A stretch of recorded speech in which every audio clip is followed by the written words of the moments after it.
네, 저희가 계속해서 시편 73편에서 75편까지의 말씀을 계속해서 살펴보고 있습니다. 먼저 이 세 편의 말씀을 우리가 보면서 알 수 있는 중요한 사실은 지은이가 지금 갔다라는 겁니다. 그게 누구입니까? 바로 아삽이라고 하는 사람입니다. 그러면서 73편의 내용은요, 이런 내용입니다. 아삽이 보기에 하나님, 악인이 세상에서 저렇게 떵떵거리며 사는 건, 악인만이 저렇게 잘 되는 것 말이 되는 소리입니까? 라고 하는 그 고민과 절규를 하나님께 기도를 올려드렸던 내용이었습니다. 그리고 74편의 내용은 하나님의 사람들이 하나님께 버림받은 것 같습니다.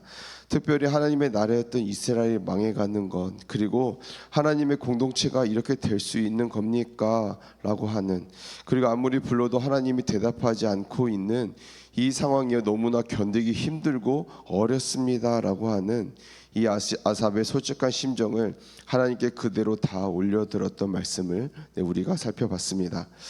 그런데 시인이 그래도 놓지 않는 게 하나 있었습니다. 그것이 무엇이었냐 하면 바로 하나님에 대한 기도였습니다. 하나님의 신뢰만큼은 이 시인이 놓지 않았기 때문에 하나님께 기도하고 하나님께 고민하고 하나님께 절규할 수 있었던 그 모습을 우리가 살펴봤습니다. 그래서 오늘 시편 75편의 내용은 앞에 보았던 두 개의 시에 대한 대답으로 볼 수 있습니다. 그리고 맥락상 이어져 오면서 아삽의 어떤 고민과 질문에 대한 답을 바로 75편에서 얻을 수 있는 말씀의 내용이라고 할 수 있겠습니다. 특별히 1절 말씀을 보시면 지금 아삽이 감사를 하고 있는데 그 감사의 이유가 무엇이냐면 1절 중반부에 보면 주의 이름이 가까웠다, 이렇게 말씀을 합니다. 그러니까 지금 이 아삽의 문제가 다 사라진 게 아닙니다.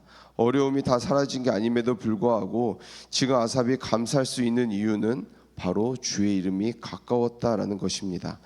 근데 이게 무슨 의미냐 하면 여기서 주의 이름이라고 하는 것은 하나님의 인격과 하나님의 성품, 그리고 하나님의 언약과 신뢰가 또 하나님께서 하신 그 귀한 일들이 가까웠다라는 것입니다.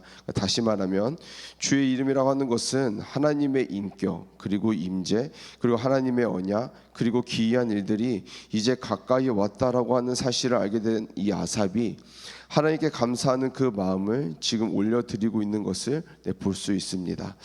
여러분 2절 말씀을 보시면요, 2절 말씀 보시면 주의 말씀이 내가 정한 기약이 이르면 내가 바르게 심판하리니, 특별히 2절 말씀이 무엇이냐 하면 내가 정한 때에 내가 심판하겠다라고 하나님께서 말씀을 하시는 겁니다. 그러면서 이 하나님의 말씀을 들었던 시인이 위로가 되는 것입니다. 지금 시편 73편에서 악인이 잘 나가고 있는 것, 그거 하나님께서 아무런 응답이 없을 것 같은 이 상황이 계속되고 있는데 그거 아니라고 하는 것입니다. 하나님이 반드시 내가 정한 때에 내가 그 모든 것을 다 심판하겠다, 결국 하나님이 나타나시겠다라고 하는 이 말씀을 깨달은 아삽이 하나님께 감사할 수 있는 이유가 있는 것입니다. 정한 기약이 이르면 내가 나타나서 올바르게 제대로 심판할 것이다 라고 말씀을 하고 있는 겁니다. 성도 여러분, 아삽이 또한 하나님의 응답을 기다리는 것이 많이 힘들지 않았을까요? 우리도 그렇지 않습니까?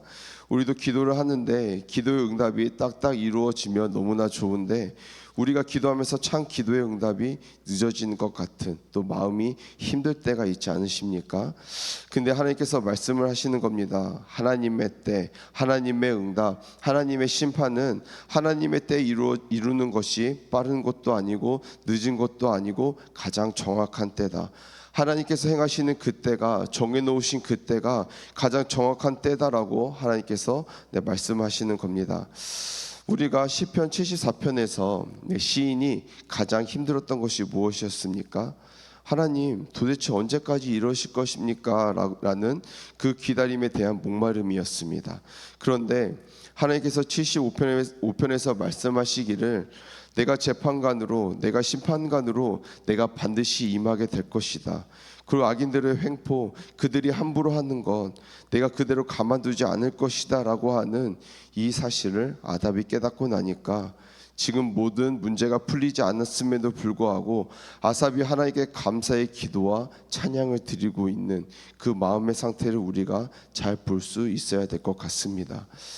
네, 성도 여러분, 세상은 죄가 들어오면서부터 교만이 넘쳐나기 시작했습니다. 교만한 자들이 점점 자기의 욕심과 정욕대로 세상을 다스리는 것입니다. 자기의 생각대로 살아가고 있는 교만한 자가 점점 많아지고 있는 이 땅입니다. 그러니까 뭐 하는 것일까요? 자기의 욕심대로 살고 자신의 탐욕대로 살고 자기의 생각대로 살아가다 보니까 거기다가 하나님도 알지 못하는 사람들이 점점 많아지고 있는데, 하나님들이 이것들을 그대로 가만히 두지 않겠다, 반드시 내가 심판할 것이다 라고 하는 사실을 하나님께서 알려주시는 것입니다. 네, 오늘 말씀 4절 5절 말씀을 함께 읽도록 하겠습니다. 시작. 내가 오만한 자들에게 오만하게 행하지 말라 하며 악인들에게 뿔을 들지 말라 하였노니.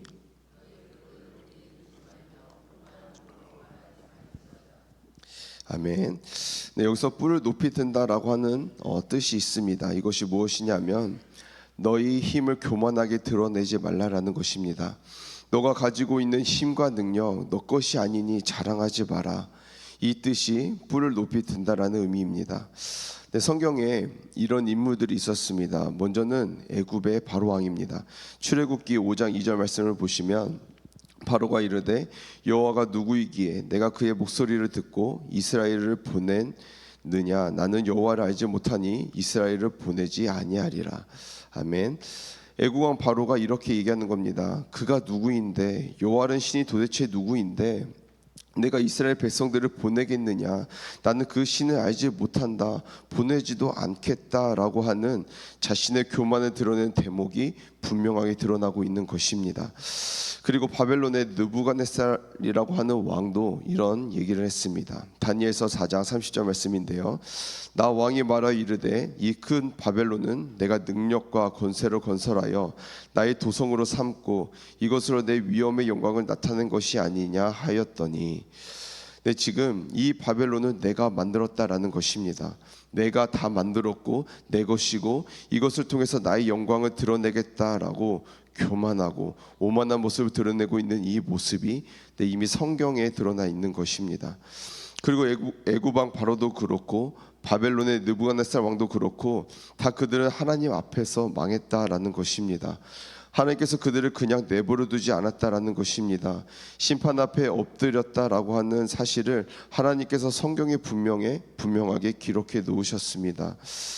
여전히 하나님은 우리 눈에 보이지 않으셔도 여전히 이 나라를 다스리고 통치하는 분이 바로 하나님이라고 하는 사실입니다.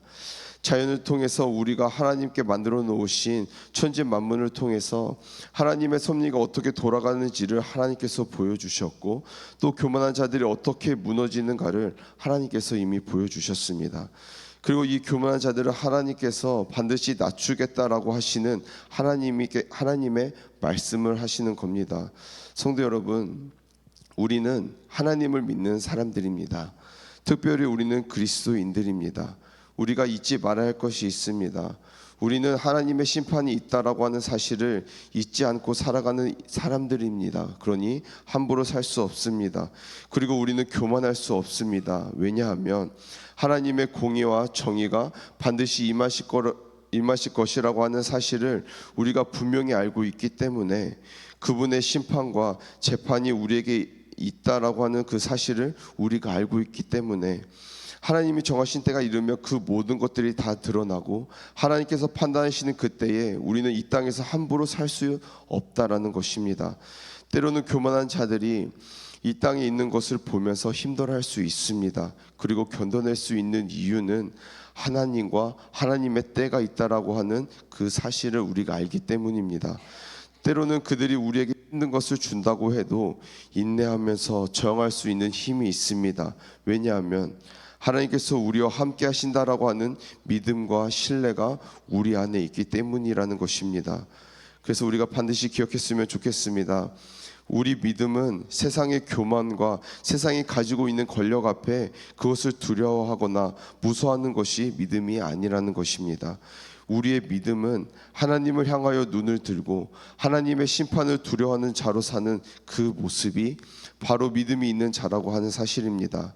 그것을 두려워하는 겁니다. 하나님을 두려워하고 하나님의 심판을 두려워하고 오늘 그런 마음을 가진 오늘 그런 마음이 우리 가운데 있어야 하길 간절히 소망합니다.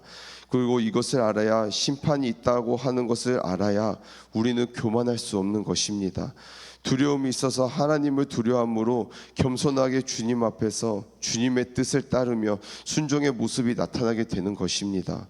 성도 여러분, 이 땅을 살아가시면서 전능하신 하나님이 나타나실 때, 분명하게 드러나실 때, 그때는 하나님이 정해놓으신 때라는 사실, 그분이 반드시 나타나신다고 하는 사실, 그것을 믿음으로 말미암아 나아갈 수 있는 저와 여러분들이 되기를 간절히 소망합니다.